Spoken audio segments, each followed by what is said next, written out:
Hello friends, कैसे हैं आप सब। आई होप आप सब अच्छे ही होंगे।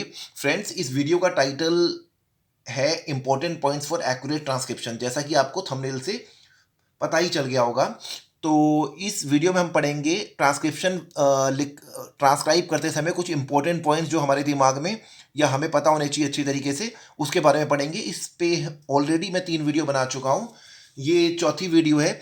चलिए कंटिन्यू करते हैं। हाइफिनेटेड वर्ड्स होते हैं कुछ, तो हमें ट्रांसक्राइब करते समय अगर ये वर्ड्स यूज जो मैं बताने जा रहा हूँ, अगर ये वर्ड्स यूज हो रहे हैं तो इसको हमें हाइफिनेटेड फॉर्म में यूज करना है। जैसे सेल्फ रिलायंस हो गया, पहला वर्ड है हमारा सेल्फ रिलायंस। तो सेल्फ रिलायंस आता है तो सेल्फ रिलायंस को हाइफिनेटेड में यूज करेंगे। सेल्फ इंटरेस्ट हो गया जैसे, ठीक है, इसको आप नोट डाउन कर सकते हैं। अप टू डेट हो गया, अप टू डेट हाइफिनेटेड है ये भी। लार्ज स्केल हाइफिनेटेड है, स्मॉल स्केल यूज हो रहा है हाइफिनेटेड है। लॉन्ग टर्म यूज हो रहा है हाइफिनेटेड में यूज होगा। मीडियम टर्म हाइफिनेटेड में।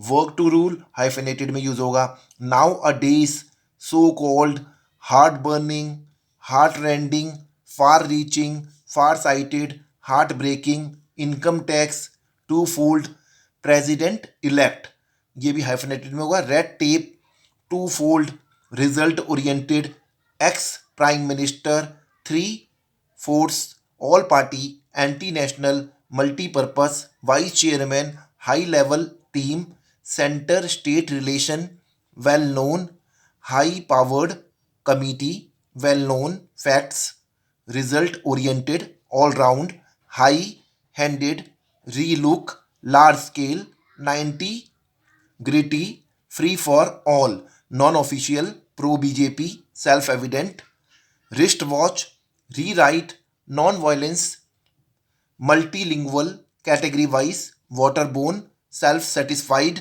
Short lived, self interest, 10 rupee note, re examination, non controversial, toning up. ये जितने भी वर्ड्स अभी मैंने रीड किए हैं, ये सारे हाइफिनेटेड फॉर्म में यूज होंगे अगर ये हमारी डिक्टेशन में आते हैं, तो इसको हमें ध्यान रखना है। और इसके आगे जो हम पढ़ेंगे सब एसेंशियल कॉमास के बारे में पढ़ेंगे, ठीक है। कुछ एसेंशियल कॉमास हैं उनके बारे में पढ़ेंगे। तो सर्टेन फ्रेजेस लाइक कुछ होते हैं, उनके बाद जो कॉमा आएंगे, एसेंशियल्स कॉमा जो हमें यूज़ करने हैं। कुछ फ्रेज हैं जिनके पास एसेंशियल कॉमा को हम यूज़ करेंगे। जैसे पहला फ्रेज हमारा हो गया एज वी नो, सही है, एज वी नो हो गया। सेकंड फ्रेज हो गया हमारा एज एज वी नो हो गया, ठीक है।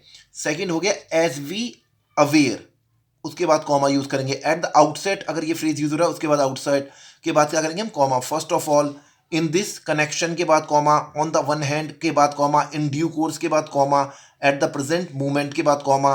ये कुछ सर्टेन फ्रेजेज हैं जिनके बाद एसेंशियल कॉमा यूज करना ही करना है हमें। At the present moment, to a certain extent comma, a few years ago, ठीक है। इसके बाद comma, for a moment comma, in the mean time comma, in course of time के बाद कॉमा आएगा, और in this context comma, as far as possible comma, on the one hand comma.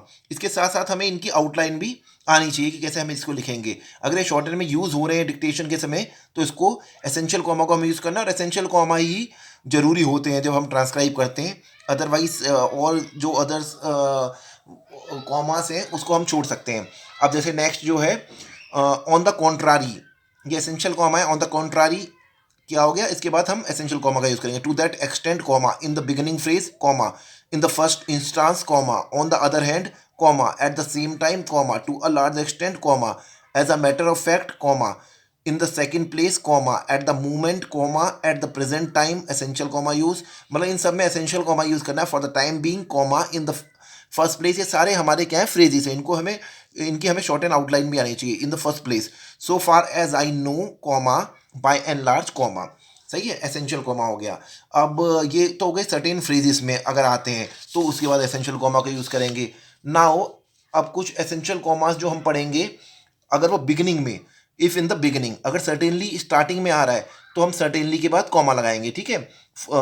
Lastly के बाद कॉमा लगाएंगे, originally के बाद comma लगाएंगे।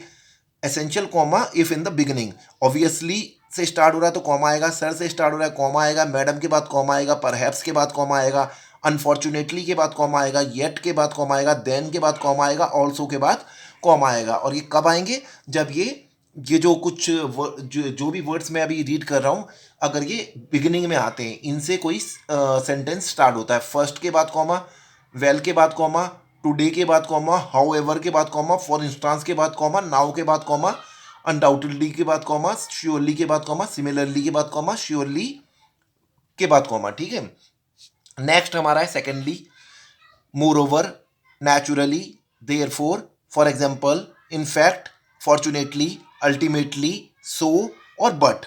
ठीक है, इनके बाद कॉमा हमेशा अगर ये बिगिनिंग में यूज हो रहे हैं।